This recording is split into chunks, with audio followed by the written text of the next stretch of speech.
सत श्री अकाल, आदाब, नमस्कार। मैं सभी देशवासियों को और देश से बाहर जो लोग मेरे भाई रह रहे हैं उन सभी को मैं रक्षाबंधन की हार्दिक शुभकामनाएं देती हूँ और उम्मीद करती हूँ, दुआ करती हूँ ऊपर वाले से कि आप जो लोग अपने देश को छोड़कर बाहर सरहदों पर पड़े हुए हैं अपने देश की सुरक्षा के लिए, उन सभी भाइयों के लिए मैं उनकी हिफाजत की दुआ करती हूँ।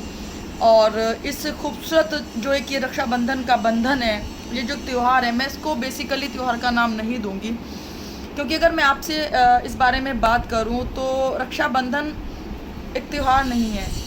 रक्षाबंधन एक अटूट बंधन है, जो एक ना टूटने वाला बंधन है, जिसको हमने त्यौहार का नाम दे दिया है। लेकिन मेरा खुद का ये मानना है कि रक्षाबंधन जो है एक भाई का फ़र्ज़ है और बहन का एक अधिकार है।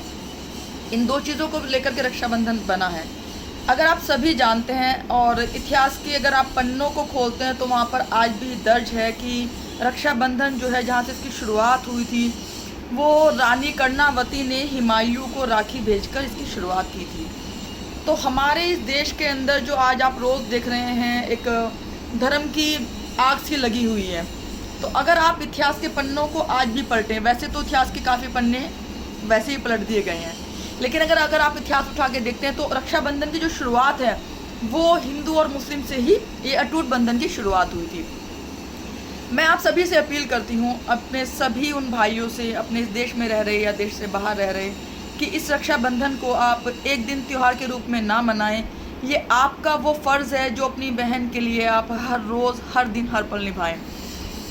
आप सभी जब अपने घर से बाहर निकलते हैं, आपके घर के अंदर ही आपकी बहनें नहीं होती, बेटियां नहीं होती, आपके घर के बाहर भी आपकी बहनें घूम रही हैं, अपने काम से जा रही हैं।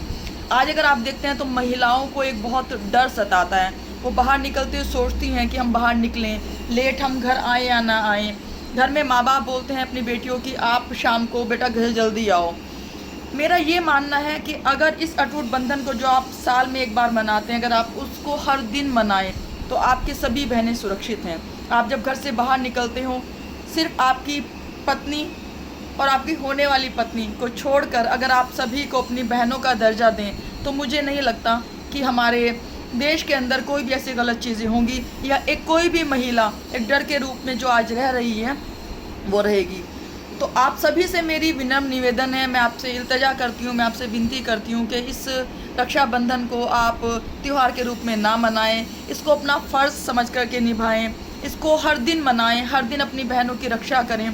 अगर आप सभी लोग इस चीज़ को समझें, सोचें और समझें, तो मेरा ये मानना है कि हमारे देश के अंदर जो हर दिन रेप हो रहे हैं, एक लड़की, एक महिला बाहर निकलते हुए डरती है, तो सभी महिलाएं पूर्ण रूप से सुरक्षित हो जाएंगी।